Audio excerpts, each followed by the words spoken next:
Telegram channel की link आप लोगों को मेरे डिस्क्रिप्शन बॉक्स में मिल जाएगी। और मेरी जीमेल आईडी है mavika.shukla@gmail.com और मेरा टेलीग्राम चैनल है Mavika welcome to DLED classes study. आप लोगों को अगर वीडियो से कोई भी डाउट हो या आप लोगों के डाउट हो वो आप लोग मुझे मेल कर सकते हैं, मैं उसे चेक करके आंसर आप लोगों को जो भी डाउट हैं आप लोगों के उन्हें मैं क्लियर करूँगी। और मेरा यूट्यूब चैनल है Mavika welcome to DLED classes.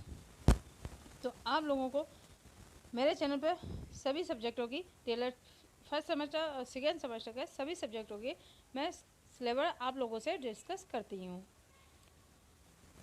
और आज की वीडियो में हम सामाजिक अध्ययन का सिलेबस डिस्कस करेंगे। इससे पहले की वीडियो में हमने मौर्य वंश के बारे में और गुप्त वंश के बारे में जाना था। आज की वीडियो में हम हर्षवर्धन वंश के बारे में जानेंगे। हर्षवर्धन वंश के बारे में जानेंगे। तो चलिए आइए देर ना करते हुए हम आज का सिलेबस डिस्कस करते हैं। आप लोग चैनल को तो सब्सक्राइब कर ही देते होंगे और आप लोगों को अगर मेरे चैनल के वीडियो से थोड़ी भी हेल्प होती हो तो प्लीज़ मेरे चैनल को लाइक और सब्सक्राइब करें और अपने जो भी कॉलेज ग्रुप हैं उनमें समय और जो भी आपके फ्रेंड हो उनमें शेयर करें ताकि और भी बच्चों की हेल्प हो सके। तो चलिए देर ना करते हुए हम डिस्कस करते हैं सामाजिक अध्ययन का क्लासेस। तो देखते हैं हर्षवर्धन हेडिंग है हर्षवर्धन वंश। देखते हैं सातवीं शताब्दी में हर्षवर्धन उत्तर भारत के शक्तिशाली सम्राट थे। सातवीं शताब्दी में हर्षवर्धन जो थे वो उत्तर भारत के शक्तिशाली सम्राट थे। हर्षवर्धन एक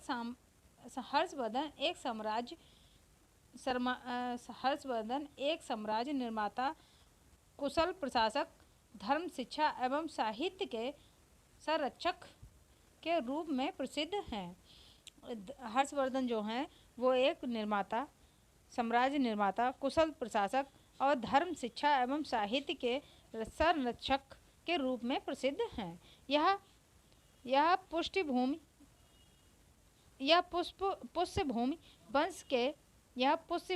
वंश के प्रथम प्रभावशाली राजा थे। हर्षवर्धन का जन्म 590 ईस्वी में हुआ। वह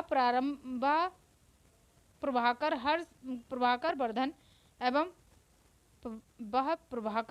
वर्धन एवं यशोमती का पुत्र था। हर्षवर्धन के जो माता पिता थे उनका नाम था, पिता का नाम था प्रभाकर वर्धन और माता का नाम था यशोमती।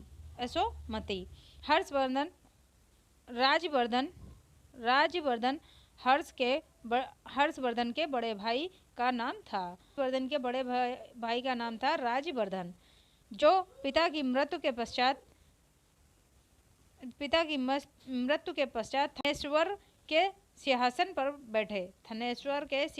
बैठे। उनकी बहन राजश्री का विवाह कन्नौज के मखौरी शासक ग्रहवर्मन के साथ हुआ था। जो कन्नौज के मखौरी शासक थे ग्रहवर्मन, उनके साथ हुआ था। किसका हुआ था? हर्षवर्धन की बहन का विवाह हुआ था। बंगाल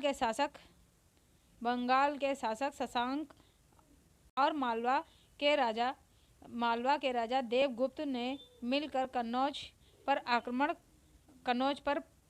कर दिया। किसने?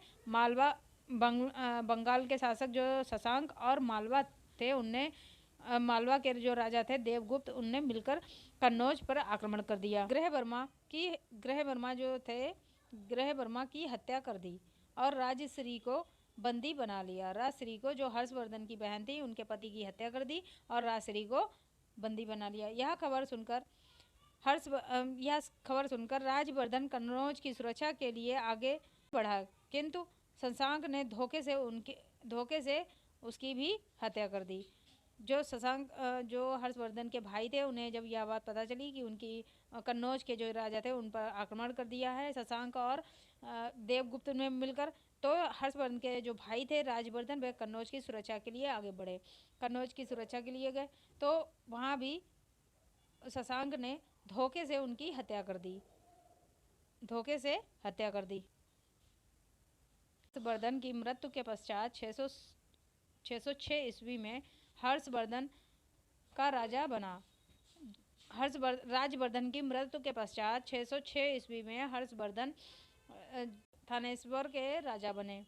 राजा बनने के बाद उसने राजश्री की खोज की। उसने अपनी बहन राजश्री की खोज की तथा राजश्री की सहमति से वह कन्नौज का भी शासक बन गया तथा अपनी राजधानी थानेश्वर को कन्नौज से कन्नौज स्थानांतरित कर ली।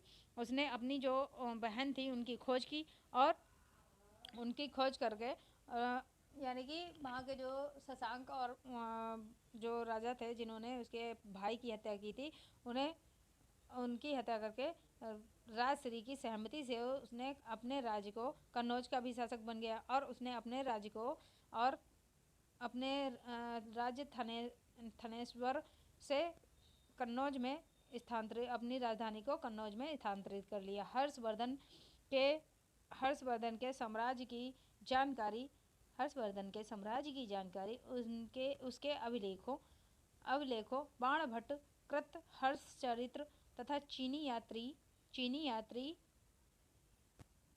हेवनसांग के विवरणों से प्राप्त होती है। हर्षवर्धन के बारे में हर्षवर्धन के साम्राज्य की जानकारी बाणभट्ट कृत हर्षचरित्र तथा चीन के एक जो यात्री थे हेवनसांग के विवरणों से प्राप्त होती है। हर्ष का साम्राज्य उत्तर में हिमालय से लेकर दक्षिण में नर्मदा नदी तक तथा पूर्व में कामरूप से लेकर पश्चिम में बल्लवी तक फैला था। चालुक्य वंश के अभिलेखों से ज्ञात होता है कि हर्ष का दक्षिण भारत के चालुक्य सम्राट पुलकेशिन द्वितीय से लगभग 620 ईस्वी में भीषण युद्ध हुआ था जिसमें हर्ष की सेना को अपार क्षति पहुंची और उसके साम्राज्य की सीमा नर्मदा नदी के तट से आगे नहीं बढ़ सकी। कश्मीर, नेपाल तथा चीन के सभी हर्ष के त्रिपूर्ण संबंध थे। हर्ष के कश्मीर से, चीन से और नेपाल से त्रिपूर्ण संबंध थे। आगे देखते हैं। हर्ष एक महान विजेता होने के साथ साथ कुशल प्रशासक भी था। उस अधिकांश गुप्तकालीन शासन व्यवस्था का भी अनुपालन किया। केंद्रीय शासन का प्रधान सम्राट स्वयं होता था। वह न्यायाधीश का भी कार्य करता था तथा युद्ध के समय सेना अध्यक्ष का पद ग्रहण करता था। हर्षवर्धन जो था वह एक कुशल योद्धा भी था। अधिकांश जो है गुप्त शासन कालीन व्यवस्था से का ही पालन किया था। हर्षवर्धन जो था वह गुप्तकालीन की जो व्यवस्था थी, जो शासन व्यवस्था थी, उसे ही वह अपने राज्य में भी वही व्यवस्था लागू करता था। वह केंद्रीय शासन का प्रधान साम्राज्य स्वयं करता था और न्यायाधीश का कार्य भी करता था तथा युद्ध में सेना अध्यक्ष का पद ग्रहण करता था। सम्राट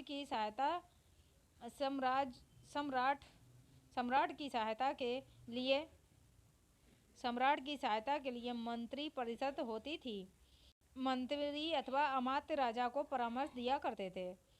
हर्ष के अभिलेखों तथा हर्ष चरित्र में महासंधि विग्राहिक महाबला अधिकृत सेनापति इत्यादि सैन्य अधिकारियों का उल्लेख मिलता है। शासन की सुव्यवस्था के लिए संपूर्ण देश प्रांतों में विभक्त था। संपूर्ण शासन की सुविधा के लिए संपूर्ण देश प्रांतों में विभक्त था। यह प्रांत भुक्ति कहलाते थे। यह प्रांत भुक्ति कहलाते थे। प्रत्येक भुक्ति कई जिलों में विभक्त था। कई जिलों के रूप में अलग अलग था। प्रत्येक विषय कई पृथकों यानी तहसीलों तथा प्रत्येक पथक कई गांव में विभक्त था। हर्षवर्धन चीनी यात्री वेनसांग ने हर्ष के प्रशासन की प्रशंसा करते हुए लिखा है, यहाँ हर्षवर्धन के राज्य में सरकारी मांगें कम थी।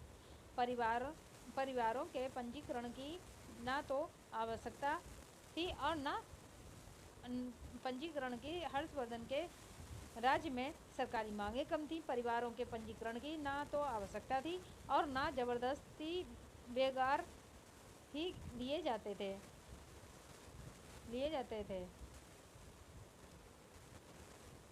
कर बहुत हल्के थे और उनकी राज्य में कर भी बहुत हल्के थे और बेगार न होने के कारण सभी अपने कार्यों में तथा पैतृक संपत्ति की सुरक्षा में लगे रहते थे। प्रशासन ईमानदार था। सभी लोग आपस में मिलकर रहते थे।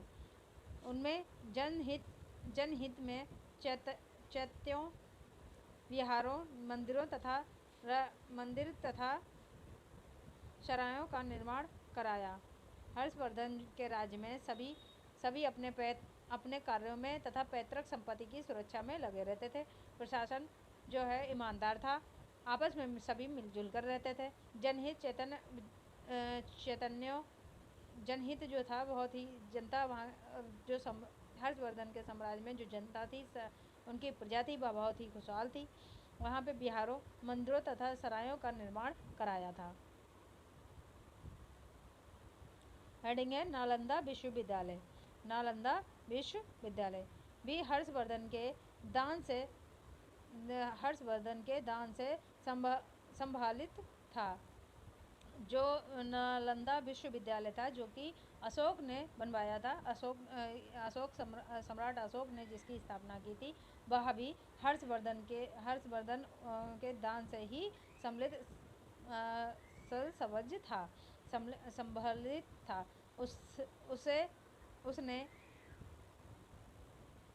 उसने शावकों का निर्माण तथा उसकी सुरक्षा की पूर्ण व्यवस्था की थी। हर्ष धर्म सहिष्णु शासक था। वह विभिन्न संप्रदायों के विद्वानों को बुलवाकर उनसे धर्म चर्चा करता था। आरंभ में वह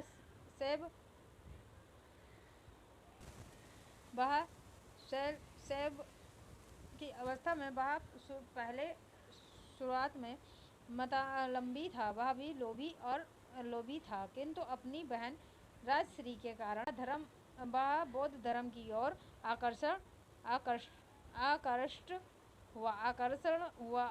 हुआ तथा हेवन सांग के प्रभाव के कारण बौद्ध धर्मानुयायी बन गया। वह भी बौद्ध धर्मानुयायी बन गया। बौद्ध धर्म के प्रचार के लिए हर्ष ने कनौज में एक सभा बुलाई। वह भी बौद्ध धर्म के प्रचारक में से एक बन गया और उसने बौद्ध धर्म के प्रचार के लिए कनौज में एक सभा बुलवाई जिसमें 20 राज्यों के राजा, विभिन्न धर्मों के विद्वान, ब्राह्मण तथा सह-ईनायनी तथा महाईनायनी बौद्ध एकत्र हुए।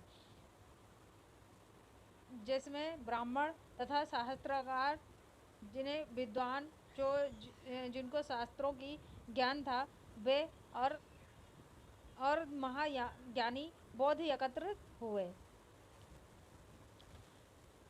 बौद्ध धर्म का समर्थक होने पर ब्राह्मण धर्म में रुचि कम नहीं हुई थी। हर्ष प्रत्येक 5वें वर्ष प्रयाग में महामोक्ष परिषद का आयोजन कर बुध, सूर्य तथा शिव की उपासना करता था। बौद्ध धर्म का समर्थक होने पर भी ब्राह्मण धर्म में उसकी अभिरुचि कम नहीं हुई थी। वह प्रत्येक 5वें वर्ष प्रयाग जाकर महामोक्ष परिषद का आयोजन करता कर बुद्ध, सूर्य तथा शिव की उपासना करता था। इस अवसर पर वह अपनी संपूर्ण संपत्ति दान देता था। वह अपनी संपूर्ण संपत्ति का दान कर देता था। हर्ष विद्या अनुरागी तथा साहित्य प्रेमी शासक के रूप में भी विख्यात है। हर्षवर्धन को साहित्य से अधिक लगाव था, प्रेमी और विद्या अनुरागी था और वह प्रेमी शासक के रूप में विख्यात भी था। वह स्वयं विद्वान था। वह स्वयं भी बहुत ही विद्वान था तथा विद्वानों का आदर करता था। हर्षवर्धन विद्या अनुरागी था तथा साहित्य प्रेमी शासक के रूप में विख्यात था। वह स्वयं बहुत ही विद्वान था और विद्वानों का आदर करता था। हर्ष का दरबार विद्वानों से भरा रहता था। हर्ष का दरबार जो है वो विद्वानों से हमेशा भरा रहता था। इसमें बाणभट्ट सर्वाधिक प्रसिद्ध था। बाणभट्ट जो थे वो सर्वाधिक प्रसिद्ध थे। उनके दरबार में उनका दरबार जो था, हर्षवर्धन का दरबार जो था वो विद्वानों से भरा रहता था, जिसमें बाणभट्ट जो थे वो सर्वाधिक प्रसिद्ध थे। बाणभट्ट के अतिरिक्त मयूर, मतंग, दिवाकर भी उसके दरबार में थे। बाणभट्ट के अनुसार हर्ष स्वयं काव्य रचना में दक्ष था। बाणभट्ट के अनुसार हर्षवर्धन जो थे वो भी काव्य रचना में दक्ष थे। काव्य रचना में भी उन्हें महारत हासिल थी, निपुण थे। हर्ष ने प्रियदर्शिका, नागानंदन तथा रत्नावली नामक 3 नाटकों की रचना की थी। हर्षवर्धन ने प्रियदर्शिका, नागानंदन तथा रत्नावली नामक 3 नाटक उनकी रचना की थी, लिखे थे। हर्ष की गणना भारत के महान शासकों में की जाती है। हर्षवर्धन की गणना जो है भारत के महान शासकों में की जाती है, जिसके अपने शासनकाल में बड़ी उदारता तथा योग्यता के साथ शासन किया और अपनी प्रजा की भौतिक तथा आध्यात्मिक उन्नति के लिए प्रयत्न किया। लगभग 42 वर्ष तक कुशलतापूर्वक शासन करने के पश्चात कुशलता से शासन किया, राज्य किया और 42 वर्ष तक कुशलता से शासन करने वाला राजा हर्षवर्धन की 648 ईस्वी में मृत्यु हो गई। कब हो गई? 648 ईस्वी में हर्षवर्धन की मृत्यु हो गई। अब ये कुछ बहुविकल्पी क्वेश्चन है जिन्हें आइए देख लेते हैं, इसी चैप्टर से जुड़े हुए हैं। जैसे कि पहला क्वेश्चन है, हर्ष थानेश्वर का राजा बना। हर्षवर्धन जो थे वह कब राजा बने थे? तो इसका पहला 605 ईस्वी में, बी है 604 ईस्वी में, सी है 606 ईस्वी में, डी है 607 ईस्वी में। तो अभी मैंने आप लोगों को क्या पढ़ाया है? 606 ईस्वी में। किसमें? 606 ईस्वी में वह राजा बना था, हर्षवर्धन राजा बना था। क्यों? उसके पहले राजा था, उसका बड़ा भाई था जिसका नाम था राज्यवर्धन। वे राजा बने थे, लेकिन उन्हें जो बंगाल के राजा शशांक और धोखे से जो है इनकी जहाँ बहन भी आई थी, जहाँ इनकी बहन की शादी हुई थी, कन्नौज के जो राजा थे उनको मार दिया था। तो अपनी बहन की खोज में निकले राज्यवर्धन, उसे भी शशांक ने धोखे से मार दिया था। फिर हर्षवर्धन जो थे फिर हर्षवर्धन ने राज्य को संभाला। तो वे राजगद्दी पर कब बैठे थे? 606 ईस्वी में। हर्ष चरित्र के लेखक कौन है? क्वेश्चन है सेकंड, हर्ष चरित्र के लेखक कौन है? तो इसके हर्ष चरित्र के लेखक हैं, ए है बाणभट्ट, बी है हर्षवर्धन, सी है हेवन सांग, डी है कालिदास। तो इसका सही आंसर है का बाण भट्ट ने हर्ष चरित्र की रचना की है। थर्ड क्वेश्चन है महामोक्ष परिषद का आयोजन होता था। महामोक्ष परिषद का आयोजन होता था। ए है कन्नौज में, बी है थानेश्वर में,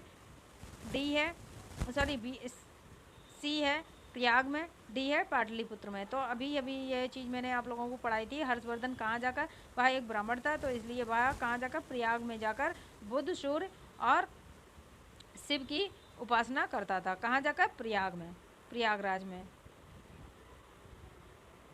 ये कुछ अतिलघुत्तरीय हैं क्वेश्चन। पुष्यभूति वंश का प्रभावशाली शासक कौन था?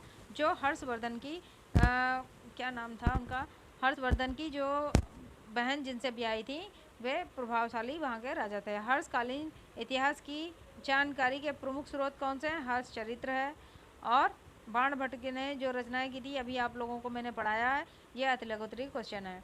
चलिए इसके आगे आज ये हमारा जो है अतिलघुत्तरी और ये लघुत्तरी क्वेश्चन है। ये हमारा थर्ड चैप्टर, सामाजिक का थर्ड चैप्टर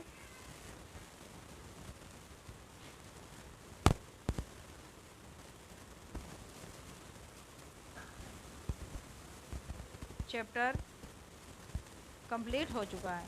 हमारा थर्ड चैप्टर जो है वो कंप्लीट हो चुका है। अब इसके आगे हम कल की वीडियो में देखेंगे, वो पढ़ेंगे हम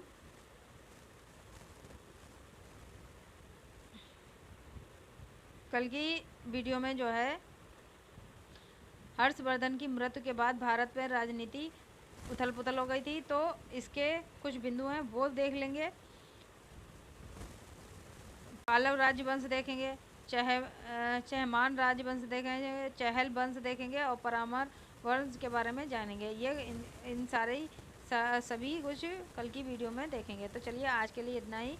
इसके आगे हम मिलते हैं कल की वीडियो में। आप लोगों को अगर मेरी वीडियो से थोड़ी भी हेल्प होती हो तो प्लीज़ मेरे चैनल को लाइक करें, सब्सक्राइब करें और अपने आगे जो भी ग्रुप हैं उनमें शेयर करें और कमेंट प्लीज़ ज़रूर करके बताएं कि आप लोगों को कैसी लगती हैं मेरे चैनल की वीडियो, उनसे हेल्प होती है या नहीं। लोग जो है चैनल को सब्सक्राइब तो कर ही देते होंगे, लेकिन जो है अपने जो भी कॉलेज ग्रुप हैं उनमें शेयर भी कर दें। तो चलिए bye, take care, bye bye.